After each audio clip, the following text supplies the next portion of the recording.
Lalu kelas Hercules kan preman kampung, memang jalanan. Cuma satu aspek aja, cuma soal jagain tanah orang, rebutan lahan parkir, kan pada begitu doang. Karena nggak ada lagi proyeknya, cuma itu. Tapi kan dia tidak human trafficking, nggak narkoba, nggak yang hebat kartel seperti di Amerika Latin. Waktu mendengar Pak Jenderal Purnawirawan AM Hendro Priyono yang seolah-olah itu ngebela Ketua Umum GRIP dalam satu interviewnya loh, mantan Kepala BIN itu mengungkapkan banyak argumentasi dan menyederhanakan apa yang dilakukan sama Hercules, Ketua GRIP itu, seolah-olah yang terjadi dan terkait Ormas GRIP itu perkara remeh, perkara sepele, receh, sesuatu yang tidak berat bagi bangsa ini sebenarnya. Itu ungkap Pak Hendro Priyono. Masa sih Pak, salah satu bekas petinggi militer kita loh ini malah bersepakat dengan perilaku tokoh ormas yang jelas-jelas merendahkan para jenderal purnawirawan. Begawan bingung ini. Apa Pak Hendro nggak dengar nih, nggak melihat sendiri bagaimana dia ngomong yang tidak pantas pada para ex pimpinan TNI ini. Dan jangan kemudian andai Hercules dekat dengan para mantan presiden, lalu kita tidak mengkritik perilakunya, termasuk ormas-ormasnya juga. Ya jangan. Masyarakat itu butuh nyaman, aman, dan sebagainya. Pak BY, Bu Mega, Pak Habibie, Pak JK, dan wapres-wapres yang lain tidak pernah loh didatangi, disuani, menerima macam John K, Hercules, atau siapalah di sela-sela aktivitasnya. Loh, sedangkan presiden ke-7 dan yang sekarang pada tahu sendiri toh. Ini kan jadi nggak sehat. Orang jadi mikir, mau berbeda atau nyorot pemerintah jadi takut. Gimana situasi politik kita itu? Bila ada pihak-pihak yang mengkritik pemerintah disauri dengan ancaman, hinaan, merendahkan orang, bahkan para penjilat dan pemuja mereka selalu mengatakan itu kebencian, itu fitnah dan sebagainya. Lalu bagaimana dengan perjalanan demokrasi kita ini kalau disauri dengan kayak gitu? Bukankah kita semua tahu ada Pak Sutioso yang menanggapi para purnawirawan TNI yang mengeluarkan aspirasi supaya wapres kita itu diganti? Apa yang dilontarkan mantan gubernur Jakarta itu? Dia hanya bilang itu sebagai sebuah bentuk kepedulian. Dan bukankah itu komentar yang standar? Biasa wae toh. Kenapa sampai disebut dengan bau tanah segala? Ya oramu tuh banget cara meresponnya itu. Ya Om Begawan maklum lah. Kalau yang merespon itu Hercules, saya maklum. Tidak hanya ke Pak Sutioso, ke Pak Jenderal Gatot yang sama saja gitu. Malah nantangin itu sama Pak Gatot. Terus dikabarkan di Ormas GRIP, itu di Barito Selatan, Kalimantan Selatan, berani menyegel pabrik. Loh gimana ini? Loh Ormas kok melakukan tindakan bisa sewenang-wenang gitu? Ormas itu harusnya melindungi masyarakat, membantu masyarakat. Loh kok ini malah meden-medeni. Sekali lagi loh, mereka bukan aparat negara, bukan petugas resmi. Lah kalau kelakuannya melebihi apa yang seharusnya, GRIP juga lagi membuka perwakilan atau didirikan di Bali sana. Padahal Bali juga nggak butuh ormas-ormas seperti itu. Mereka sudah punya budaya sendiri, budaya yang rukun, budaya yang baik, ada pacalang dan sebagainya. Nggak butuh mereka ormas-ormas itu. Dan itu menimbulkan penolakan dari pecalang itu sendiri. Kalau mau bagaimanapun, ormasnya Hercules itu memperlihatkan sesuatu yang merugikan. Ini pendapat banyak secara umum. Andai ada ormas di mana-mana menguntungkan, pasti akan disambut dengan baik. Sedangkan kita bisa tahu kan, ngebaca, ngerteni diri apa sih ya kemanfaatannya dari ormas ini. Masa yang kayak gini Pak Hendro Pena saja bilang mesti mengasihani. Mau mengerti mereka, tidak menyalah-nyalahkan. Loh gimana toh Pak? Kami tidak menyalahkan, hanya kita harus waspada. Kata Pak Hendro, mereka disebutnya sebagai preman kampung, yang paling tindakannya jagain parkir, jagain lahan. Waduh, Pak Jenderal satu ini dalam melihat masalah tidak menyederhanakan begitu Pak. Preman kampung itu naik keluyuran bawa golok loh, bawa samurai, bawa bedil. Ya itu ya harus dipidana Pak. Sebagai bekas petinggi TNI loh, kok Pak Hendro kayak gak ngerti hukum. Membebaskan orang sah yang melanggar hukum, nggak boleh. Yang namanya undang-undang kan wajib dipatuhi dan ditegakkan, dijalankan. Bukan buat pajangan aja. Tindakan pelanggaran hukum sekecil apapun, ya mesti diproses. Bila kita mentoler pelanggaran sepele, maka siap-siap saja akan segera ada pelanggaran-pelanggaran hukum yang lebih besar dan akan berkelanjutan.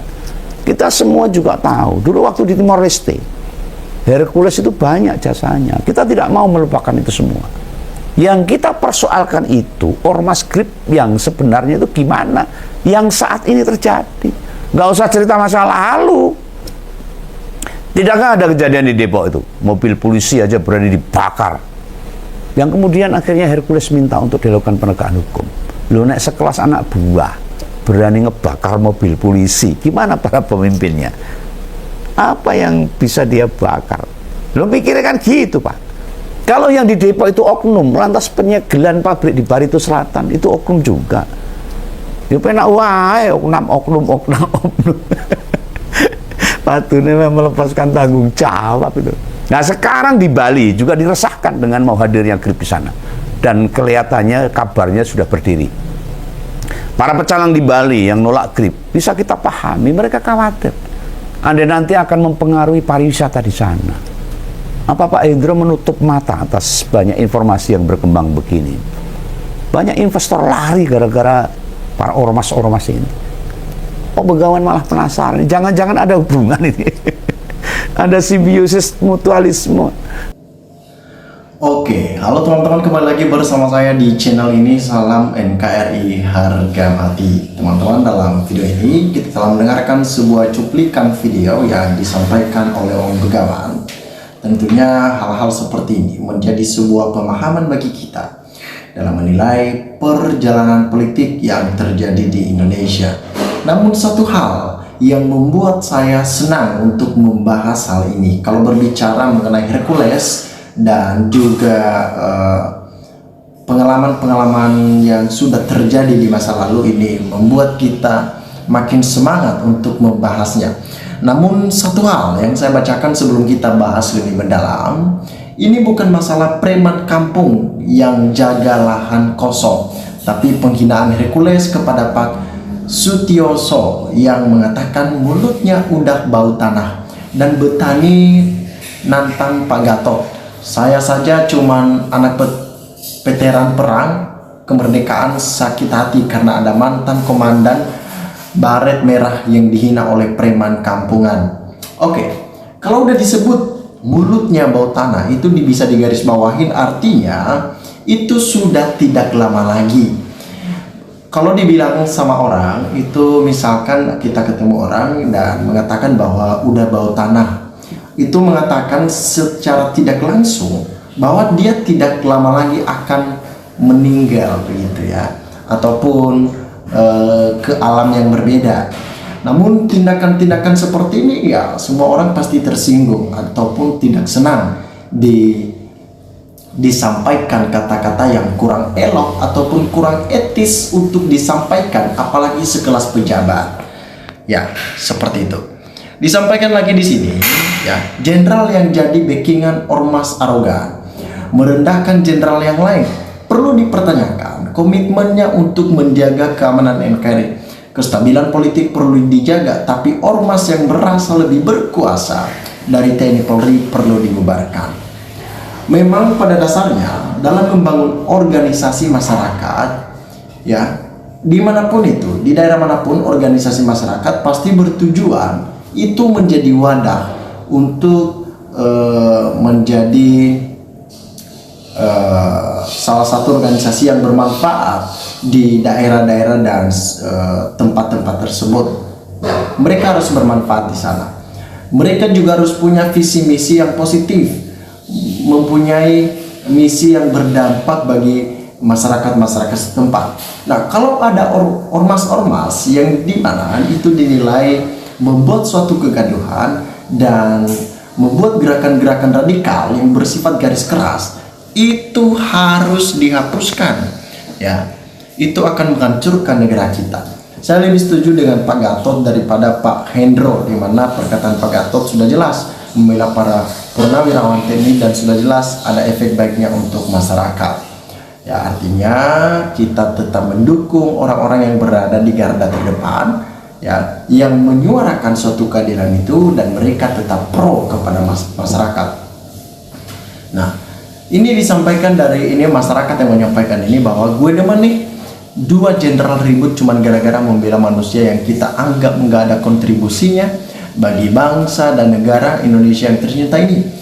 Saya bangga atas sikap Purnawirawan Jenderal Gatot, dan saya merasa kecewa terhadap sikap Purnawirawan Hendro Priyono. Kenapa? Dikarenakan tindakan-tindakan mereka yang tidak terpuji itu, yang hanya memikirkan kepentingan pribadi, yang hanya memikirkan kepentingan golongan, tanpa melihat bagaimana dampak-dampak dari apa yang mereka perbuat.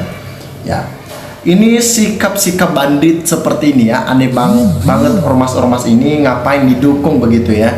Ormas-ormas yang hanya merugikan banyak orang, tidak perlu untuk didukung, tidak perlu untuk diberikan pujian. Ya, tindakan-tindakan yang tidak hormat seperti itu perlu untuk dievaluasi lagi. Ya, teman-teman, sahabat-sahabat dari penonton setia channel ini, silahkan berikan tanggapan teman-teman ya dalam menilai hal-hal seperti ini. Bagaimana teman-teman untuk lebih fokus menjuru memajukan negara ini? Ya, terlepas dari semuanya itu, hadirnya ormas seharusnya mereka memberikan semua dampak yang baik di tengah-tengah masyarakat ya. Begitu banyak dinamika-dinamikanya. Baik, terima kasih teman-teman. NKRI harga mati.